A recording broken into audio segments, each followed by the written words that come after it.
You're listening to the Strategic Foresight for Asia podcast. We break down the geostrategic forces shaping Pakistan and the region, delivering foresight and bringing expert analysis and practitioner insights on the trends and choices defining our future. Hello, hi, welcome to Stratfisher's short podcast. We are sitting here, with me is Faraz and Ahmed Salim.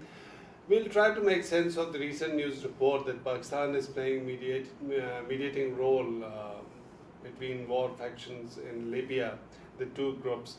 So just a conversation, Faraz. I Where can did start. You I can start. Huh. Okay. Yeah, I can start. I think there are a few things that you need to know about Libya, right?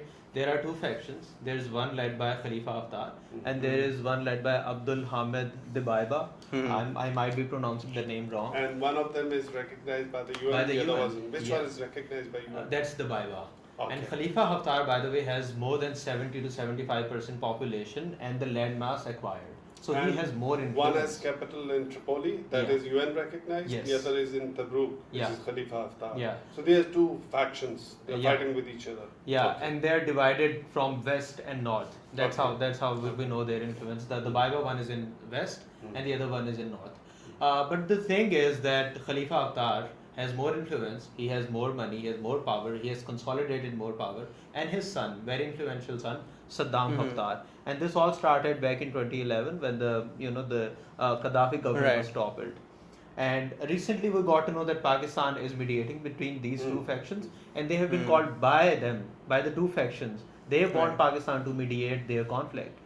So, what do you think? Do you think it's like part of Yeah, that's important. After playing a useful role, mediation role between US and Iran, several of the Gulf countries they also trust, and United States want Pakistan to get involved into this.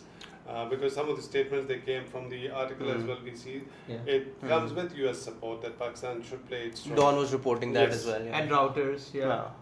So, what's your view? What role can we play with? What interests me, like, I don't know to what extent we can play. I mean, Pakistan was playing a heavy role in the US-Iran mediation, and then we're seeing how it's that. So what's interesting me is कि हमारे what's our interest in Libya? I mean, we haven't you usually heard that Pakistan is involved in North African affairs. True. So what's interesting to me is कि हमारा वहाँ पे what's our role there economically, militarily? Why are we there? I mean, you mentioned US wants to push Pakistan's mediation efforts. But the economic angle, it's not just a matter of being pushed and motivated by the US to play mediation. We actually have a national interest there in terms of defense sales. So I think if you can get more into that. That's very important because we negotiated a defense deal, $4 to $4.6 billion. That includes selling 16 JF-17s, 12 Mushak, and providing them training. It is quite an amount, and that could be one of Pakistan's interests. And given our economic conditions, that's but major. that defense equipment was being sold to Khalifa Haftar. Khalifa Haftar. Yes, That which is was- not recognized by the Absolutely, UN. yeah.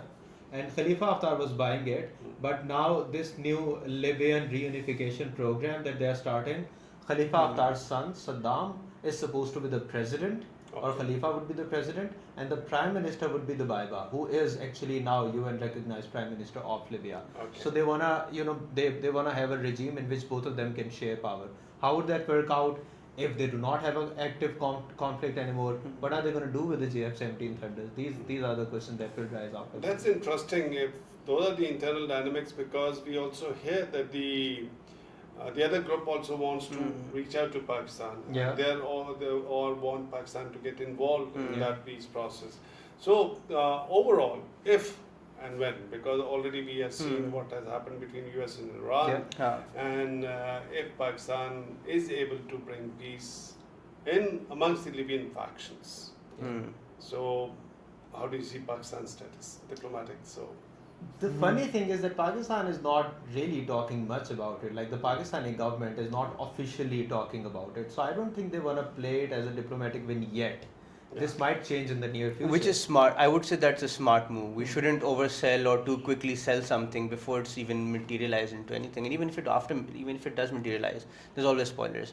So the cautious approach is actually a good approach by the leadership. something that we should learn from the US-Iran MOU. Exactly. It मतलब was overhyped, बिल्कुल, and yeah. there was lots of focus on हाँ, Pakistan. हाँ. Yeah.